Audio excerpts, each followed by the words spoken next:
selama sertifikat itu belum usia 5 tahun dan ternyata dalam perjalanan terbukti secara faktual ada cacat material, ada cacat prosedural, dan ada cacat hukum, maka dapat kami batalkan dan dapat kami tinjau ulang tanpa harus proses perintah pengadilan.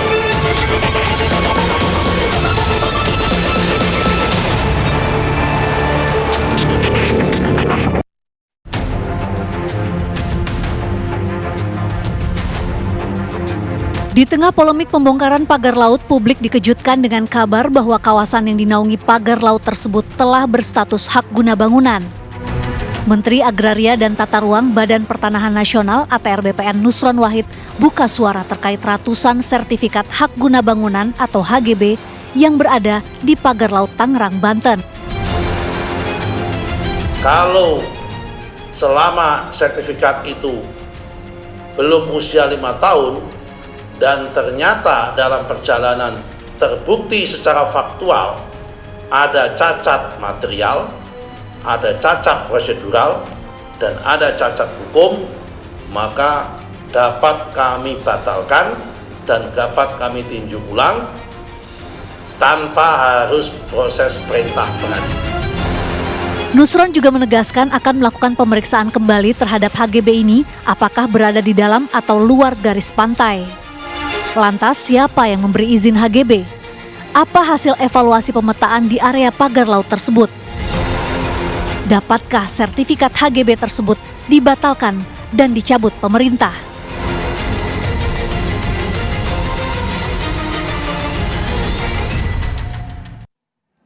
Iya, babak baru dari keberadaan pagar laut misterius sepanjang 30 km di Tangerang, Banten makin bikin cenut-cenut para nelayan. Sebenarnya seperti apa kemudian negara bisa berperan dalam hal ini? Pertanyaan besarnya, kalau memang kemudian tidak ada izin, mengapa bisa muncul surat sertifikat maupun juga hak guna bangunan? Dari mana kemudian ini bisa dipahami oleh publik? Karena tidak hanya satu atau dua, ini ada ratusan, sekitar 200 lebih hak guna bangunan, bahkan hingga 17 sertifikat hak milik. Siapa yang mengeluarkan izin? Bagaimana kemudian ini bisa terjadi? Kalau kemudian memang ada cacat hukum, apa yang seharusnya bisa dilakukan oleh pemerintah? Kita coba akan bahas hal ini bersama dengan sejumlah narasumber kami. Sudah hadir bersama dengan kami ada Pak Riono, anggota Komisi 4 DPR RI. Selamat malam. Assalamualaikum Pak Riono. Assalamualaikum warahmatullahi wabarakatuh, Mbak Maria. Terima kasih sudah hadir. Pak Riono juga sudah langsung melihat ke lokasi ya. Nanti boleh bercerita kepada kami. Dan juga sudah hadir bersama kami ada Mbak Susan Herawati, di Sekjen dari Koalisi Rakyat untuk Keadilan atau Kiara. Selamat malam Mbak Susan. Selamat malam Kak. Terima kasih sudah berjuang terus untuk para nelayan kita, Mbak Susan. Iya, terima kasih juga. Dan kita juga sapa, ini sudah tersambung bersama dengan kami ada anggota Ombudsman RI, ada Pak YK Hendra Fatika. Selamat malam. Selamat malam Mbak Maria. Selamat malam Pak. Ya, terima kasih sudah bergabung bersama kami Pak YK. Saya pertama-tama ingin ke Pak Riono terlebih dahulu. Anda sudah turun langsung meskipun di masa reses ya, begitu, tapi sudah turun langsung mengecek langsung kondisi di lapangan. Apa yang Anda temukan Pak Riono? Pertama, tanggal 8 Januari kita langsung ke lapangan ya, melihat sebenarnya pagar lautnya seperti apa gitu. Memastikan antara yang digambar dengan yang di fisik. Karena kita tahunya kan pertama kan gambar tuh sebelum rame. Ternyata antara gambar dengan yang fisik berbeda. Bedanya? Ya, bedanya kalau yang digambar itu pagernya di atas daratan, kalau yang fisik itu ternyata mulai dari permukaan kolom air sampai di dasar, dasar perairan. Nah, seperti itu. Dan kita ke sana ketemu kawan-kawan nelayan, ketemu masyarakat di sekitar situ, dan kemudian ramelah sorenya. Kan gitu. Sebenarnya kita ya karena jiwa saya dari kuliah saya di nelayan aja, kemudian muncul jangan-jangan ini mengganggu teman-teman nelayan saya seperti itu. Dan ternyata betul, kawan-kawan nelayan di situ yang kebetulan kami temui itu mereka merasa terganggu aksesnya untuk mereka melaut. Ada kemungkinan mereka alat tangkapnya terkena bambu, kemudian juga potensi aksesnya mereka terganggu karena dipageri. Ya, harus memutar lebih jauh lagi kan. Harus memutar lebih jauh, BBM-nya naik jadi 2 kali lipat, tangkapan ikannya turun, dan potensi kecelakaan pada saat mereka kemudian kembali, yang teman-teman yang one day fishing itu. Ya, jadi pada saat kemudian kita melihat itu, lah ini kenapa kemudian pagar laut dari bambu ini sebegitu panjang seperti itu. Inilah yang kemudian coba kami telusuri, kami tanya ke kawan-kawan, oh ternyata kalau kami melihat secara fisik memang tidak ada papan yang bertanggung jawab terhadap pagar laut ini siapa. Maka muncullah pagar laut misterius. Kalau memang ini real, kan pasti ada. Ini punya siapa, anggarannya berapa, kapan waktunya, penanggung jawabnya siapa. Lah ini nggak ada di situ. Ya itu yang membuat kemudian publik melihat ini menjadi sesuatu yang misterius. Nggak ada kan karena memang tidak ada izinnya pula Pak. Laut kemudian boleh dipagari begitu saja. Nah, akhirnya tanggal 9 Januari, begitu ramai tanggal 8, akhirnya kan 9 Januari kita apresiasi lah kawan-kawan KKP ini ya. Mereka sudah melakukan tindakan mengecek secara langsung, KKP RL-nya nggak ada di situ. Zonasi dari Tanjung Pasir Pelabuhan sampai yang terdekat itu 3,7 kilo, ya yang paling pinggir. Itu kan kalau mengikuti zonasi wilayah tata ruang laut itu bukan untuk kepentingan bukan untuk kepentingan yang lain-lain, itu adalah zona budidaya perikanan bagi masyarakat di sekitar situ. Nah ini KKP sudah memastikan tidak ada izin KKP RL-nya, kemudian menjadi semakin kemana-mana karena sampai sekarang tanggal 20 berarti 2 pekan nggak ada yang ngaku. Ya, ini bahkan muncul kabar lagi, nampaknya ini ada obral HGB di Perairan Tangerang karena jumlahnya tidak 1-2 saja Pak Riono. Ratusan bahkan ya. Ya satu kepentingan saya, kawan-kawan di TNI Angkatan Laut atas perintah Presiden, kemudian KKP juga ada perintah Presiden, ini biar nggak semakin berpolemik lama, akhirnya ada proses yang dilakukan oleh teman-teman Angkatan Laut, ini membuat kawan-kawan nelayan sana seneng gitu kan. Karena ada sebagian yang kemudian mulai terbuka, 2 kilo itu mulai terbuka. Ini untuk akses kawan-kawan nelayan bisa lebih cepat. Kemudian yang kedua, kita pastiin bahwa karena tidak ada izinnya berarti itu adalah tindakan yang melanggar hukum, melanggar ketentuan berkaitan dengan izin-izin pemanfaatan tata ruang wilayah laut. Ya, baik itu di PP 21 ataukah di Permen KP yang mengatur tentang penggunaan wilayah laut, itu ternyata tidak ditemukan. Seperti itu, Mbak. Iya, Mbak Susan, apakah Anda juga kemudian, Anda yang berada di lapangan langsung bersama juga dengan para nelayan dan juga melihat kondisi di lapangan, Anda kan juga mengetahui bahwa ini nampaknya ternyata sudah ada hak gunanya, Mbak? Ya, ini kan menjadi sedemikian ramai. Karena juga ada hal yang kemudian menurut kami agak aneh gitu ya. Karena kan kita tahu di September 2024 itu kan udah ada turun kan. Betul. Harusnya kalau sedari awal itu prosesnya diketahui oleh kita semua, tidak harus menunggu selama ini gitu ya. Artinya jujur aja gitu kalau kemudian HGB-nya sudah terbit gitu ya. Atau memang yang kita takutkan sebenarnya kalau kemarin ini jangan-jangan 20 hari disegel, KKPRL-nya mau diurus gitu ya. Artinya tadi dia, kan kita sudah bilang kemarin ini tuh ujungnya adalah penimbunan pantai sebenarnya. Arahnya ke sana ya? Arahnya ke sana, karena kita lihat, mungkin kalau kita lihat dari tadi Pak Riono menyampaikan bahwa memang konstruksi pagar ini agak berbeda gitu ya, agak bukan sebatas untuk breakwater yang awalnya gitu, karena kemudian ini jadi kotak-kotak gitu ya, kemudian juga ada pemberat. Ini tentu kalau kita lihat ujungnya adalah penimbunan gitu ya, penimbunan atau reklamasi gitu ya. Nanti baru kemudian HGB ini sebenarnya bisa difungsikan gitu ya. Nah ini yang sebenarnya kita sudah sampaikan beberapa waktu lalu. Andai kan pada saat itu gitu ya, ketika ramai sudah terbuka saya menemukan itu karena ada yang cari ahu juga ternyata.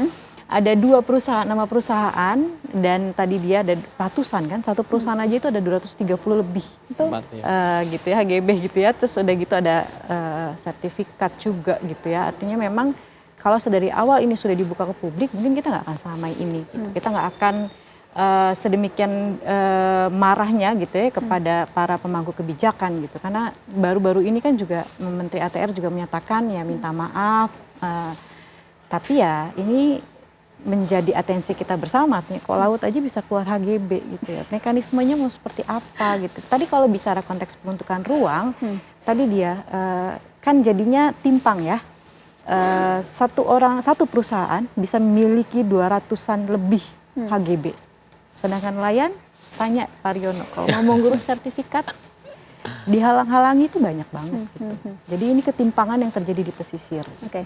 Ketimpangan yang terjadi di pesisir. Pak Yeka, respon Anda soal hal ini Pak Yeka? Oh, terkait terbitnya HGB tadi di Desa Kot memang potensi maladministrasinya tinggi sekali. Oke.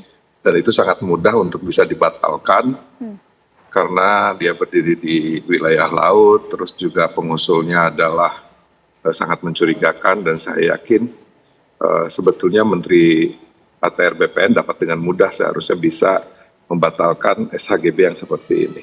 Begitu Mbak Maria. Iya, ini sangat mudah kemudian untuk dibatalkan karena memang kalau kemudian nanti ditemukan bahwa ini cacat hukum begitu ya. Tapi pertanyaan publik gitu ya, mengapa baru sekarang ya Pak Yeka ya?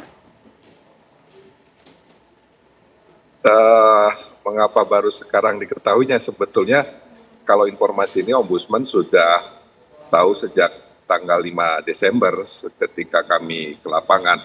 Namun Ombudsman menyusun strategi bagaimana mengadvokasi agar penyelenggaraan pelayanan publik ini dapat kembali kepada sedia kala. Nah, strategi kami pada intinya mendorong agar bambu ini segera dibongkar terlebih dahulu. Dan alhamdulillah saat ini sudah dibongkar meskipun baru beberapa kilometer. Mudah-mudahan tidak dalam waktu lama semuanya bisa dibongkar. Dan yang kedua, setelah dibongkar berarti tugas berikutnya mengusut siapa yang berbuat seperti ini.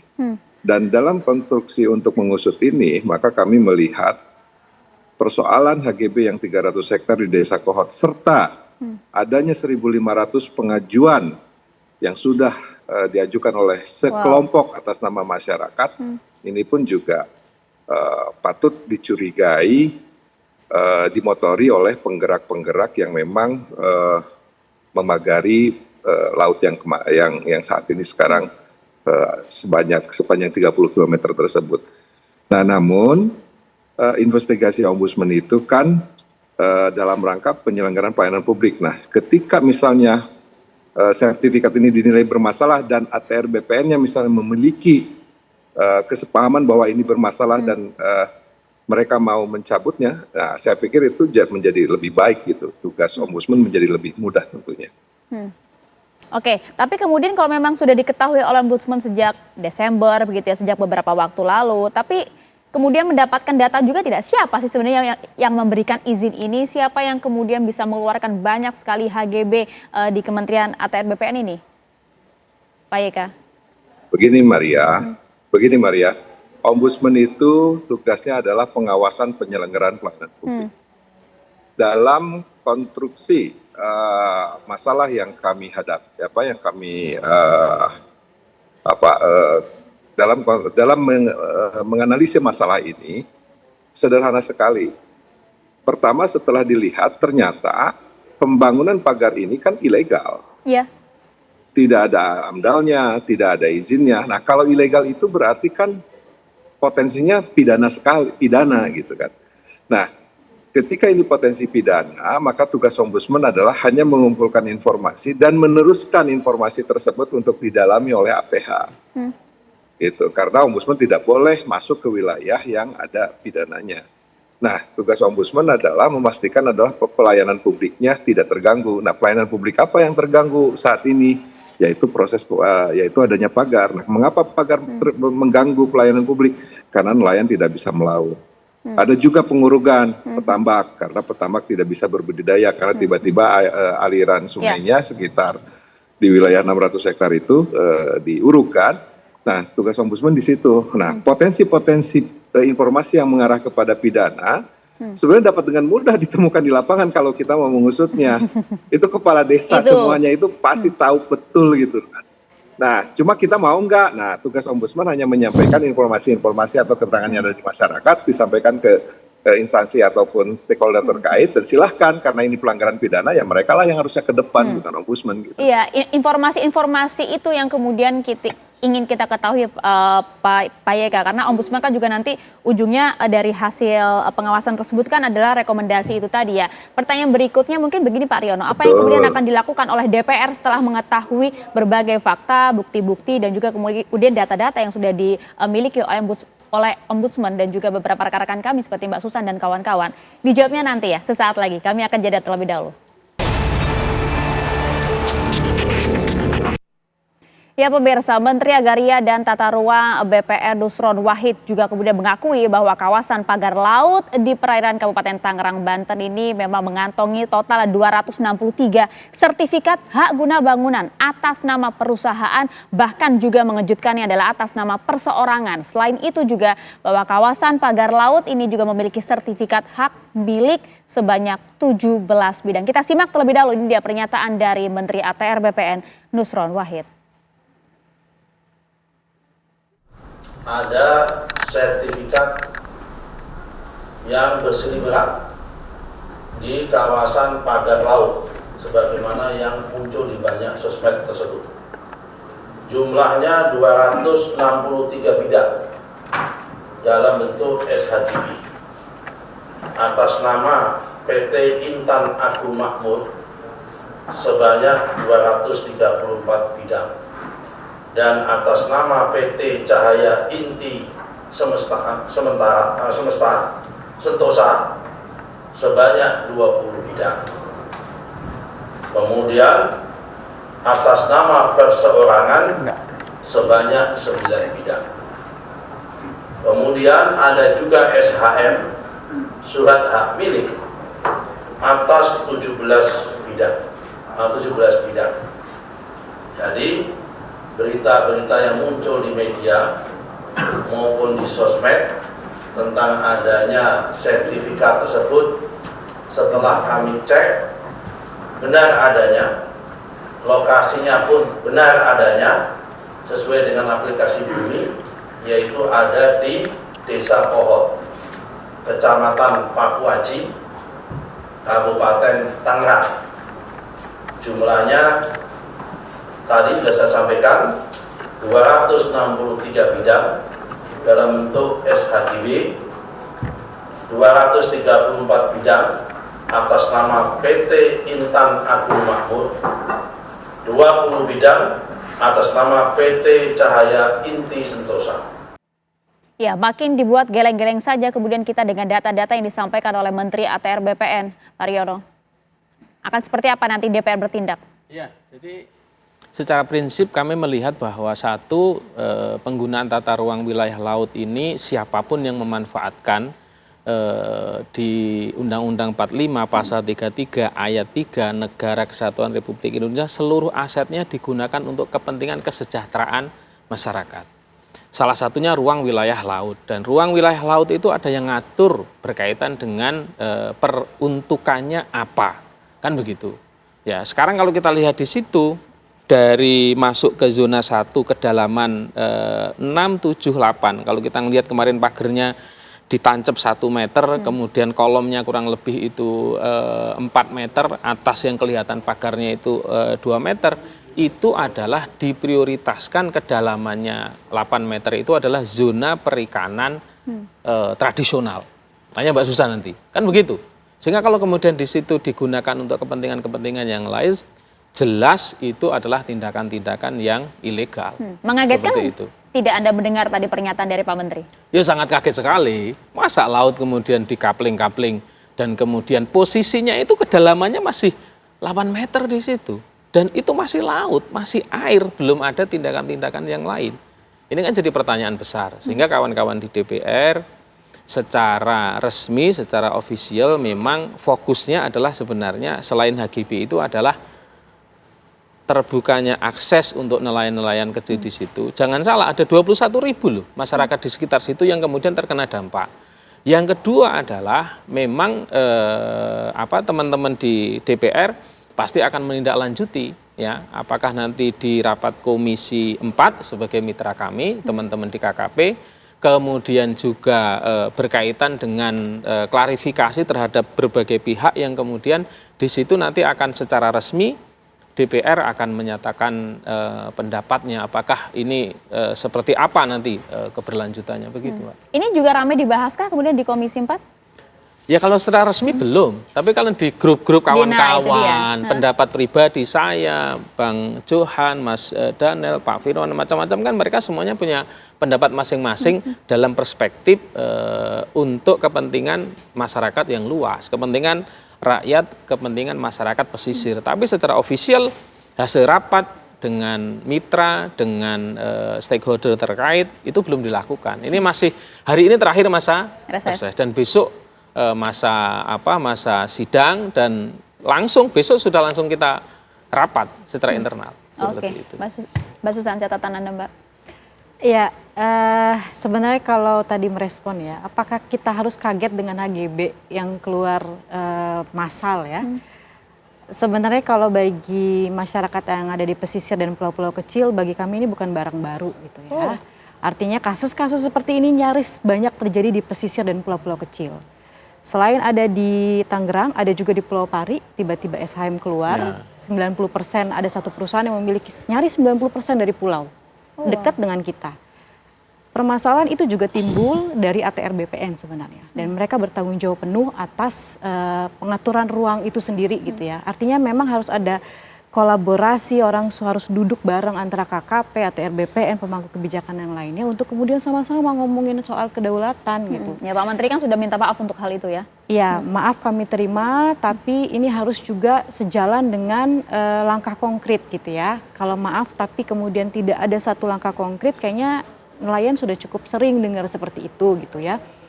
Selain itu juga memang kalau kita melihat bahwa yang dilakukan hari ini oleh perusahaan gitu ya, ini adalah tindakan pidana dan ini sangat-sangat inkonstitusional karena ini melanggar putusan dari Mahkamah Konstitusi tentang hak konstitusi masyarakat pesisir, bagaimana mereka bisa memiliki akses dan kontrol.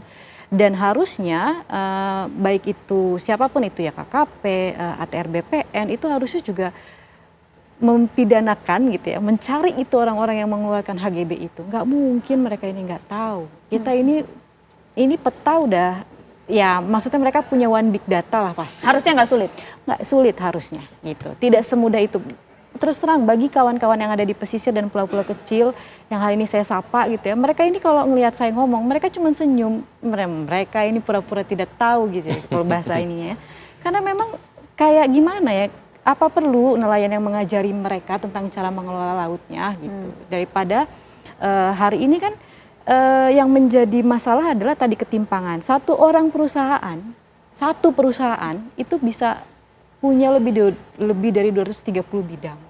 Satu gitu. Dan kita tahu ini afiliasinya kemana. Perusahaan besar yang kemudian ada dekat dengan daerah situ. Dan ujung-ujungnya kalau kemarin banyak yang banyak yang kemudian bilang ini bukan soal PSN, ini PSN sebenarnya gitu. Jangan lagi menolak, jangan lagi kita buang badan, sama-sama hadapi gitu dan benahi dalam internal masing-masing. Jangan resisten terhadap kritik, sebenarnya itu ya para pemangku kebijakan itu yang terpenting sebenarnya. Gitu. Iya, ya, itu juga sebenarnya nelayan nggak begitu kaget lah ya begitu. Ini sudah menjadi hal umum nampaknya kata nelayan. Tapi sudah ada laporan-laporan yang masuk tidak sih Pak ke Ombudsman soal hal ini Pak? Keterangan masyarakat terkait yang tadi disampaikan, ya. Keterangan masyarakat yang tadi disampaikan itu sudah masuk di Ombudsman.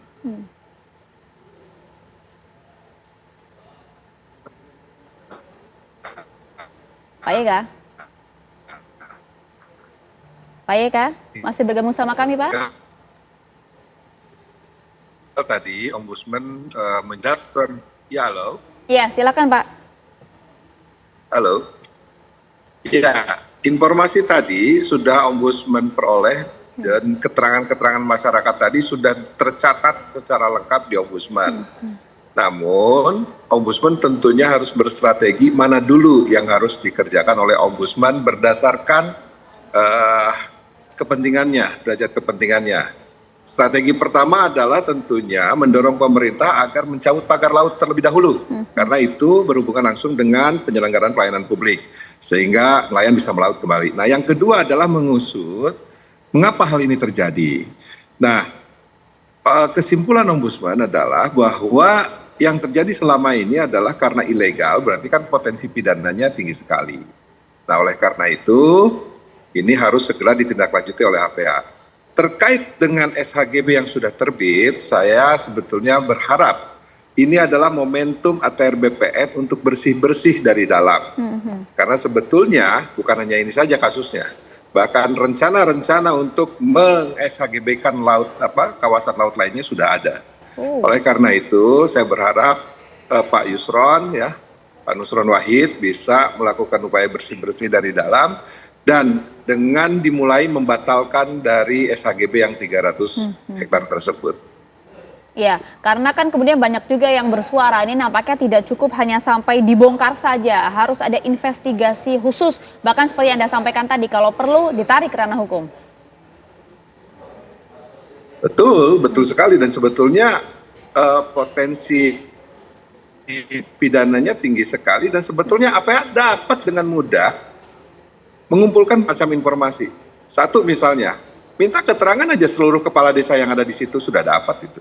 Gitu. Dan kalau misalnya APH kesulitan mendatangkan masyarakat, kelompok masyarakat seperti ini, ya naib sekali gitu. Mestinya mereka bisa dengan mudah gitu untuk mencari dan mengetahui siapa sumber permasalahan dari semua ini. Namun yang jelas, Ombudsman tadi sebagai pengawas penyelenggaraan pelayanan publik fokusnya hanya sampai bagaimana agar pelayanan publik tidak terganggu. Selebihnya itu adalah Baik. Ya. Hukum. Begitu, Maria. Kalau kemudian ini tidak sulit, kenapa tapi sampai sekarang masih banyak tanda tanya ya Pak Riono ya? Apa sih sebenarnya celahnya di mana? Apa yang salah Pak? Ya pertama ini kan baru 2 minggu ya, jadi kita harus ngitung loh ya. Artinya ini menjadi perhatian besar sampai ke perintahnya Pak Presiden, ke KKP, kemudian ke teman-teman di Angkatan Laut, dan kemudian sekarang ditindaklanjuti semakin terbuka. Ini kan sebenarnya ada progres sebenarnya. Ya. Kemudian yang kedua, dalam sudut pandang kawan-kawan di DPR, ya proses yang sekarang ini dilalui itu kan ada kemajuan. Artinya kemajuan itu yang sebelumnya disegel, kemudian sekarang ada tindakan dari kawan-kawan teman-teman Angkatan Laut, kemudian sekarang dievaluasi, kan begitu. Kawan-kawan nelayan sudah mulai ada yang bisa mengakses, kemudian proses ya publik harus tahu juga Pak, ini nggak bisa bim salah bim juga begitu kan. Karena apa? Kami di DPR misalkan, pengawasan yang kami lakukan itu kan konstitusional. Orang akan menduga si A, si B, tapi kalau nggak ada ofisial secara resmi, administratifnya, suratnya seperti apa, dan kemudian penjelasan dari mitra terkait bagaimana, pendapat para pakar seperti apa, pengecekan kawan-kawan di ATR BTN seperti apa. Menteri kan sudah sebutkan Pak siapa pemiliknya, beberapa sertifikat juga sudah muncul kok datanya. Nah itulah makanya, kan ini kan perlu kemudian dihadirkan dalam ruang yang menghadirkan ya, keputusan. Ya, di DPR misalkan mulai dari nanti apakah DPR akan mengambil sikap dengan adanya panja misalkan, apakah kemudian di situ akan mengambil langkah pansus misalkan. Nah, kita kan nggak tahu. Sekarang ini proses pendalaman dan sekaligus nanti informasi penting dari teman-teman Kiara, ya kemudian dari Ombudsman, kemudian dari mitra-mitra itu akan jadi sebuah satu kesimpulan seperti itu. Kan nggak bisa Mbak Maria misalkan DPR memerintahkan begini, kan nggak bisa. Kan kami ini harus sekali lagi ya harus adil dong. Panggil dulu nih. Akan ada rencana itu Pak Riono? Ya pasti, artinya kita juga akan melakukan cek ke lapangan. Kemudian kita akan perhatikan dulu sekali lagi kawan-kawan nelayan aksesnya seperti apa, kemudian prosesnya sampai sejauh mana. Nah ini kata kunci salah satunya yang kami respon bagus adalah perintah Pak Presiden itu dilaksanakan oleh Angkatan Laut, dilaksanakan oleh KKP, kemudian direspon sama masyarakat situ. Nah ini sebuah yang positif seperti itu. Sesuatu yang positif, ini progres Mbak Susan. Tapi lihat Mbak Susan senyum-senyum kayaknya agak-agak puas dia. Dijawabnya nanti sesaat lagi ya. Kita jeda terlebih dahulu. Kami akan kembali untuk Anda di Apa Kabar Indonesia Malam.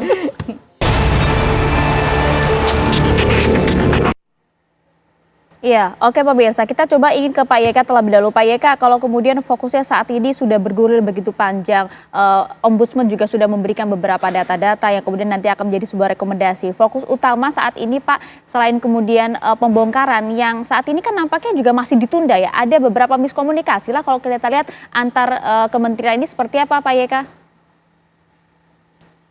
Ya, perlu diketahui bahwa pagar sepanjang 30,1 kilometer ini dan berlapis-lapis, tidak ujuk-ujuk Mbak Maria,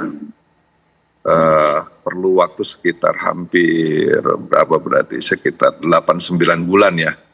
Dan tentunya juga pasti kalaupun mau dibongkar tidak bisa langsung sekaligus, perlu waktu, perlu koordinasi dan lain sebagainya. Nah, yang paling bagus sih sebetulnya yang membongkar itu adalah yang masang, yang paling bagus gitu ya. Nah, seiring dengan pembongkaran ini, sebetulnya harapannya penyidikan yang dilakukan oleh KKP jalan terus, sehingga bisa ngambil kesimpulan siapa yang melakukan pembongkaran dan mereka dimintalah untuk bertanggung jawab atas hal ini. Nah, yang penting adalah jangan sampai maksud saya yang penting adalah ini harus menjadi momentum untuk membenahi wilayah laut di pantai utara yang sekarang ini carut marut gitu kan, karena ada munculnya berbagai sertifikat HGB dan upaya untuk mengajukan sertifikat HGB dengan dalih-dalih yang tentunya tidak masuk akal. Nah, terkait hal ini berarti yang harus menjaga yang menggawanginya adalah yang jelas ATR BPN. Dan ini adalah PR berat bagi Pak Nusron untuk bersih-bersih diri di internalnya. Karena apa? Ya, sertifikat itu timbul ya tentunya dari kantor pertanahan institusinya Pak ATR BPN itu sendiri. Nah, tadi sebetulnya Pak Nusron sudah mengatakan bahwa ini bisa dibatalkan. Betul sekali secara prosedur. Kalau proses proses pengusulan HGB-nya ini tidak sesuai dengan prosedur, maka dapat dengan mudah dibatalkan. Dan saya berharap Pak Nusron memiliki tekad yang kuat untuk membatalkan sertifikat tersebut. Begitu Mbak Maria. Kita nanti akan tunggu bagaimana kemudian kelanjutan dari hal ini ya Pak YK. Terima kasih banyak Pak YK telah bergabung bersama kami meskipun di tengah kesibukan di perjalanan menuju ke agenda lainnya. Terima kasih banyak Pak YK. Mohon maaf ya. Terima kasih Mbak Maria. Oke, memang nampaknya Kementerian ATR BPR tadi sampaikan memang telah membongkar banyaknya pemilik sertifikat HGB di Pagar Laut Tangerang. Ini membuka juga sebuah fakta baru bagi kita. Kita coba ingin hadirkan terlebih dahulu pemirsa, ini bagaimana kemudian infografis yang sudah kami buat dari hasil keterangan dari Menteri ATR BPR soal kepemilikan sertifikat HGB di Pagar Laut Tangerang. Mungkin tim kami juga bisa menampilkannya di layar kaca ya. Bagaimana kemudian kalau kita lihat tidak hanya 1-2, tapi bagaimana kemudian Menteri ATR BPR ini sudah mengonfirmasi terdapat sekitar 263 bidang tanah di perairan yang dipagari dengan bambu di wilayah Tangerang, Banten ini. Kita ingin juga mendengar DPR sebenarnya menyikapi hal ini seperti apa. Karena kan masyarakat ini tentu ingin kejelasan, tidak hanya kemudian pagarnya dicabut, beres sudah. Tapi kami para nelayan tentunya juga ingin ada kejelasan, transparansi, kelanjutannya seperti apa. Ini hak guna bangunan yang beredar, apakah betul sudah dicabut atau seperti apa. Kalau kita lihat di layar kaca misalnya pemirsa ya, ini daftar pemilik sertifikat HGB yang sudah kemudian disampaikan oleh Menteri ATR BPN Nusron Wahid, disebutkan ada sebanyak 17 bidang atas nama surat kepemilikan. Kalau kita lihat juga tidak hanya itu saja, tapi juga banyak hal seperti ada sekitar 234 bidang tercatat atas nama satu perusahaan saja. Belum lagi kemudian ada puluhan sertifikat yang juga dimiliki oleh satu perusahaan saja. Bagaimana kemudian hal ini bisa terjadi? Tidak hanya itu saja, kalau kita melihat begitu ya, informasi yang berada di data aplikasi Bumi, yaitu seperti misalnya di daerah Kohot, Kecamatan Paku Haji, Kabupaten Tangerang, juga di situ cukup jelas transparansi di sana. Nah, ini hak kan bagi masyarakat begitu ya Pak ya, bahwa mereka butuh kejelasan, transparansi untuk hal ini. Ya, sekali lagi mungkin kita cukup ada kepastian ya. Satu, masyarakat sudah tahu bahwa kegiatan yang dilakukan oleh siapapun di situ, ternyata ada hak guna bangunan yang kemudian diberikan oleh ATR BTN. pemanfaatan ruang wilayah laut itu satu ilegal. Dan saya secara pribadi sebagai anggota Komisi 4 sudah konfirmasi ke teman-teman di KKP dan dinyatakan memang ilegal. Ya, artinya itu tindakan yang menyalahi secara hukum. Ini pertama. Yang kedua, langkah berikutnya adalah kami dari sisi kelautan perikanannya adalah berkaitan dengan pagar itu tidak cukup berhenti kemudian apakah ini diselesaikan ya secara komprehensif. Ya. Artinya mau satu pagarnya dibongkar misalkan seperti yang sekarang sudah dilakukan oleh kawan-kawan TNI Angkatan Laut dan kerjasama dengan KKP misalkan, dan itu juga butuh perencanaan yang matang, ya kan? Nggak sedikit loh saya bilang, biaya untuk bikin itu mungkin kalau kita ngitung kasar aja bisa 12 sampai 16 miliar. Belum nanti untuk bongkarnya, kan nggak bisa dicabuti manual, wong itu dalamnya masuknya aja kan satu meter kan, ya butuh alat, butuh persiapan, dan saya yakin ini menjadi salah satu perhatian dari masyarakat. Kemudian yang ketiga, sekali lagi kita harus melihatnya dalam konteks hukum. Oh ini kira-kira nanti DPR sekali lagi bersikap seperti apa, karena banyak orang ya kawan-kawan di DPR tentu memiliki concern yang sama untuk kepentingan membela masyarakat nelayan. Kita harus bersabar dulu, ya bersabar dulu. Ini kok sabar-sabar terus ya? Enggak, memang prosesnya harus kita lalui. Kan nggak bisa bim salah bim kan begitu. Hari ini mintanya harus ini nggak bisa. Ini kita bernegara ini ada mekanisme yang harus ada kita mekanismenya, harus ikuti, bersabar terlebih seperti dahulu. itu. DPR juga baru kelar reses gitu ya Pak ya. Belum juga mulai sidang baru besok gitu ya Mbak Susan ya. betul, Kalau kita lihat kan nelayan kita juga sudah pintar-pintar gitu kan. Jangan sampai kemudian ada ya kita awasi bersama-sama gitu maksud saya gitu loh. Iya, ini ya kami ya mengapresiasi kalau memang ada progres yang cukup baik sebenarnya, walaupun sebenarnya ini terus terang melukai gitu ya. Kita menerima kenyataan ini terbongkar, iya orang tahu jadi siapa pelakunya, tapi di saat bersamaan ini melukai karena kemudian kita jadi sadar gitu ya. Oh ternyata seburuk ini loh pengelolaan ruang kita gitu lah ya. Untuk ngurusin katanya negara kepulauan ternyata kita nggak benar-benar amat ngurusin. Bagaimana kemudian satu perusahaan bisa punya 200-an lebih HGB gitu ya, artinya memang ada carut marut ya bagaimana negara kita ini melihat pemanfaatan ruang gitu, dan seharusnya memang semua orang turun aktif menjaga laut kita gitu, artinya nggak bisa lagi nih terjadi di ke depan gitu. Kita percaya pada proses, tapi perlu diingatkan sebenarnya tadi pagar ini juga kan nggak bim salah bim ya Kak ya, artinya dari bulan September sebenarnya itu udah ada PSTKP dan lain-lain gitu. Kalau kemudian konteksnya adalah investigasi dan lain-lain, kita rasa sih harusnya cukup waktunya gitu ya. Artinya sedari awal sebelum kasus ini viral, kalau memang negara ini punya niatan baik ya pemangku kebijakannya harusnya sudah terbuka. Belum sampai kita viralkan baru orang pada turun gitu ya. Ini mau apakah kemudian kasus-kasus konflik ruang seperti ini Itu harus dia. viral dulu gitu ya, baru kemudian negara turun gitu. Kami percaya pada proses, tapi masalahnya adalah di dalam pengeluaran atau keluarnya HGB ini kita juga nggak tahu prosesnya seperti apa gitu. Jangan-jangan yang bim salah bim yang bagian itunya gitu. Yang kita nggak tahu gini ya. Saya sepakat dengan Pak Eka juga tadi disampaikan bahwa Menteri ATR itu harus bebenah karena kemudian ini menjadi tamparan keras sebenarnya, karena bagaimana kita bisa kecolongan gitu ya, ini ratusan HGB keluar di laut. ini gitu baru ya. kasus Tangerang. Ini baru kasus Tangerang, silakan bebenah Baik. karena di pesisir itu banyak sekali kasus-kasus yang berawal dari ATR BPN. Oke, kita akan tunggu nanti bagaimana kelanjutan kasus ini. Tentu sekali lagi pemanfaatan ruang laut harus secara transparan dan juga ditujukan kepada masyarakat. Terima kasih Mbak Susan, terima kasih Pak Riono telah bergabung Terima kasih. bersama kami di Apa Kabar Indonesia malam.